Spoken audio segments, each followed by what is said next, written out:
this bill be now read a second time. My Lords, let me at the very outset express my thanks to all those members of your Lordship's House who are participating today and express my appreciation for their greatly valued support for this crucial piece of legislation. In their unavoidable absence, I've been asked by the noble Baroness Lady Kennedy of the Shores KC and my noble friends, Lord Carlisle of Berriew KC and Baroness de Souza, to put their support for the bill on the record. I refer to my interest in the register and thank the Coalition for Genocide Response, of which I'm a patron, and Dr. Ewelina Ohab and the House of Lords Library for their help in preparing for today's debate. My Lords, let me frame the debate with a remark by Boris Johnson when he was Foreign Secretary, as the House of Commons voted to recognise the atrocities in northern Iraq as a genocide against the Yazidis, and which the Foreign and Commonwealth Office refused to do. On March 28th in 2016, Boris Johnson, writing in the Daily Telegraph, said, and I quote, "ISIS are engaged in what can only be called genocide of the poor Yazidis, though for some baffling reason the Foreign Office still hesitates to use the term genocide." My Lords, this bill, with all-party support, seeks to remedy his bafflement. This House and another place are well aware of the causes of the bafflement because there is no adequate mechanism for making a determination of genocide. Following debates on the trade bill and amendments passed here with three-figure majorities, the government recognised the problem and offered a solution in Section 3 of the Trade Act 2021. But, as many noble lords predicted at the time, it is so narrow in scope that ultimately it cannot provide an effective mechanism for genocide determination, or indeed the determination of the serious risk of genocide, and that is what this bill seeks to address. During those powerful debates, and many of the noble lords present in the House today participated in them, we heard in speech after speech examples of the consequences of failing to recognise genocide and the risk of genocide for what they are, and of our failure to honour the obligations laid upon us to predict, to prevent, to protect and to prosecute. Next year will mark the 75th anniversary of the Genocide Convention, the UN Convention on the Prevention and Punishment of the Crime of Genocide, and we are nowhere near having clear mechanisms to help us deliver on the duty contained therein to prevent the very core, indeed, of that Convention, to prevent never again from happening all over again.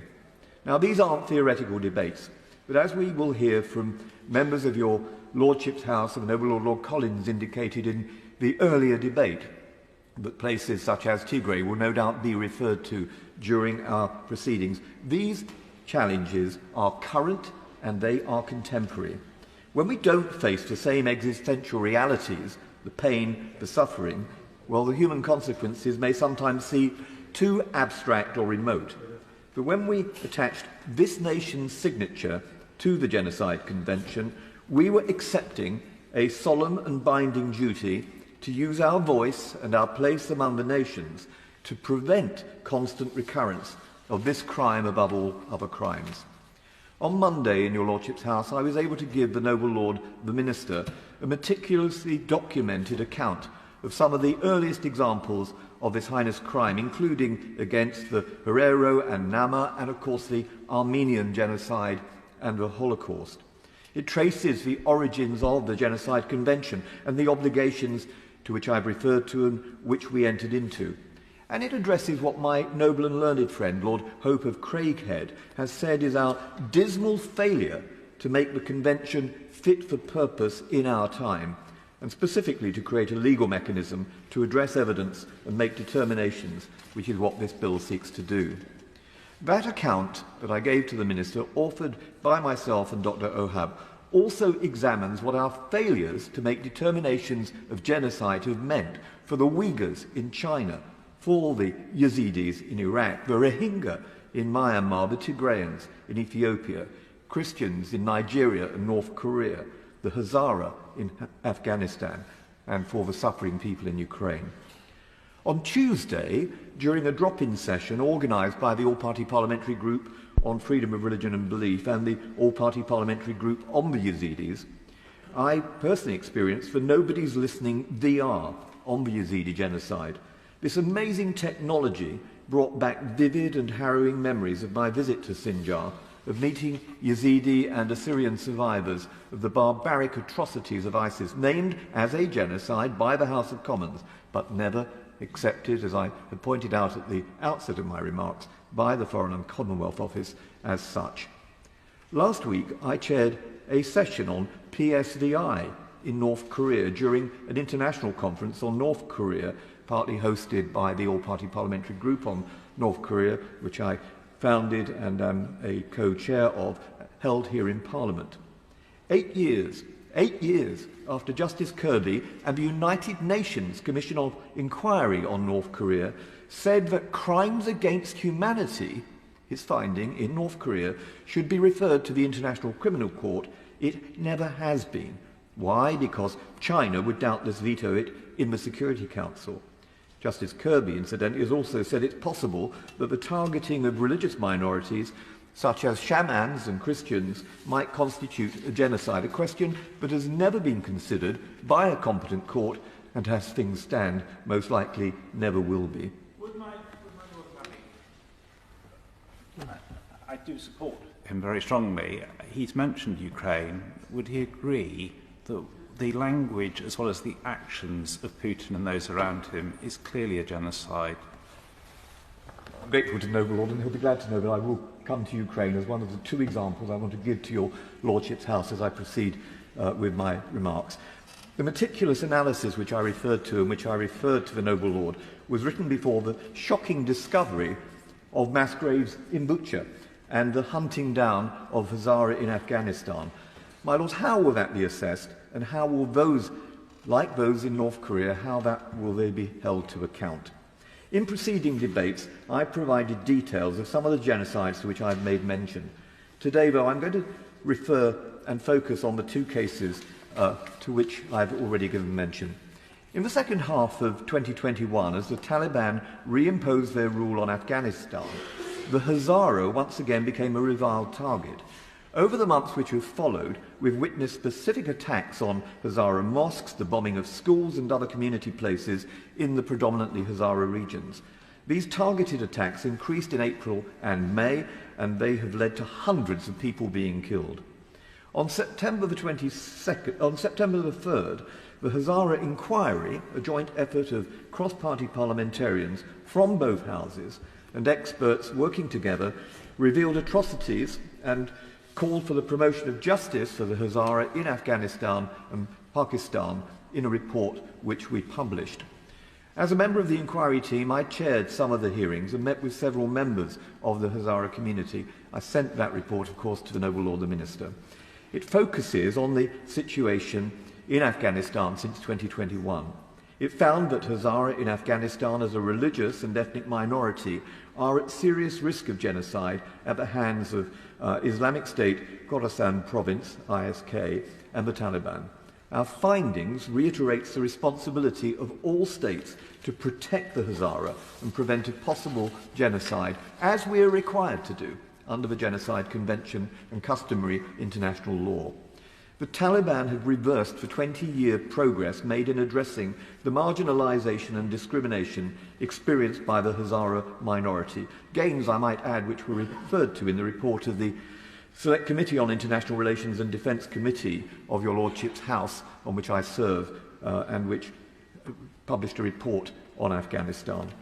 The return to power of the Taliban has included brutal acts of violence against the Hazara throughout Afghanistan and a return to terror. In August 22 alone, ISK claimed responsible for several attacks that resulted in over 120 fatalities within just a matter of days. Witnesses told me that they anticipate further attacks because of inaction and impunity in response to the targeting of Hazara, a trend that is likely to continue. This underlines the pressing need, in line with our international obligations, to at least examine the evidence, to make a determination and to protect the Hazara with at least the knowledge that those responsible for these crimes might one day face justice. Many of us have met Afghans, including some of those women judges who fled to the safety of this country. Their passion for the rule of law is one we must not share and not allow, in inverted commas, baffling reasons to prevent us from doing so. And even closer to home, 2022 has shown us that atrocity crimes and possibly even genocide may well be happening on European soil in Ukraine. In questions, speeches and letters to ministers, and during the debate I initiated on July the 21st on food insecurity in developing countries due to the blockade of Ukrainian ports, which the Noble Baroness Lady Smith and the Noble Lord Collins and others in your Lordship's House participated, I've repeatedly asked for greater clarity on the determination that we are attaching to Putin's atrocities, and have encouraged the Minister to invite the International Criminal Court prosecutor, Karim Khan KC, to visit your Lordship's House and to brief us on the ICC's actions and intentions. And I'd encourage the Noble Lord to facilitate that. Since Putin's illegal war on Ukraine began on the 24th of February, evidence of atrocity crimes, be it war crimes, crimes against humanity, and even possible genocide, has accumulated. In May of this year, the Raoul Wallenberg Centre for Human Rights and New Lines Institute for Strategy and Policy published a legal analysis of the serious risk of genocide in Ukraine and Russia's incitement to commit genocide. The report makes two important findings. Firstly, of the evidence of a serious risk of genocide, and secondly, of the direct and public incitement to commit genocide. Among other findings, the report cites a litany of open-source data in relation to both findings including evidence of mass killings, torture, the use of rape and sexual violence, and deportations of children to Russia, about which I've corresponded with Noble Lord the Minister. In relation to the serious risk of genocide, the report analyses the risk factors specific to genocide as per the UN Framework of Analysis for Atrocity Crimes, focusing on evidence of Russia's denial of the very existence of Ukrainians as a people, history of atrocities committed in the past with impunity, past conflicts over resources or political participation, and signs of genocidal intent, including, and I quote, documentation of incitement, targeted physical destruction, widespread or systematic violence, measures that seriously affect reproductive rights or contemplate forcible transfer of children, dehumanizing violence, use of prohibited weapons, strong expressions of approval at control over the protected group, and attacks against homes, farms and cultural or religious symbols and property. No one can deny that these risk factors have been there for a long time, inexorably culminating with Putin's unleashing of horrific atrocities. If this hasn't concentrated our minds on the urgency of a new approach to genocide in this country, most likely nothing ever will.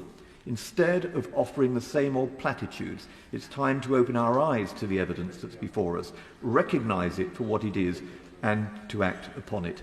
This bill introduces two important mechanisms. One that empowers victims of genocidal atrocities to have a genocide determined by a competent court, and one that ensures checks and balances, transparency and oversight over the government's response to genocide globally. Let me spell it out. In Clause 1, the bill empowers victims by way of equipping a personal group belonging to a national, ethnic, racial or religious group or an organisation representing such a person with the power to apply to a court for a preliminary determination that serious risk of genocide or that genocide is being or has been committed. And indeed we know that in order to implement the duty to prevent genocide, as explained by the International Court of Justice in its 2007 judgment, a state is required to act upon serious risk of genocide rather than wait until genocide is being perpetrated. The preliminary determination is not the end goal in itself. No, it's a crucial determination to trigger responses. Indeed, Clause 3 of the bill states that once the court has made a preliminary determination, the Secretary of State must refer the determination as a finding of a United Kingdom judicial body to the country standing accused of the crime, to other countries that are parties of the Genocide Convention, and to other bodies including the International Criminal Court of Justice and the United Nations Security Council. And secondly, in Clause 2, the bill ensures checks and balances, transparency and oversight over our government responses to genocide globally by way of expanding the already existing mechanism for genocide responses in Section 3 of the Trade Bill 2021. To come to an end, my lords, this is a bill that enjoys all party support. The bill provides for the same mechanism as the so-called Genocide Amendment carried by a majority of 153 and 171 in this House. Earlier this year, on the anniversary of being sanctioned by the Chinese Communist Party for my actions in relation to Uyghurs and Hong Kong, I was invited, along with the other 6 sanctioned parliamentarians, to a meeting at 10 Downing Street.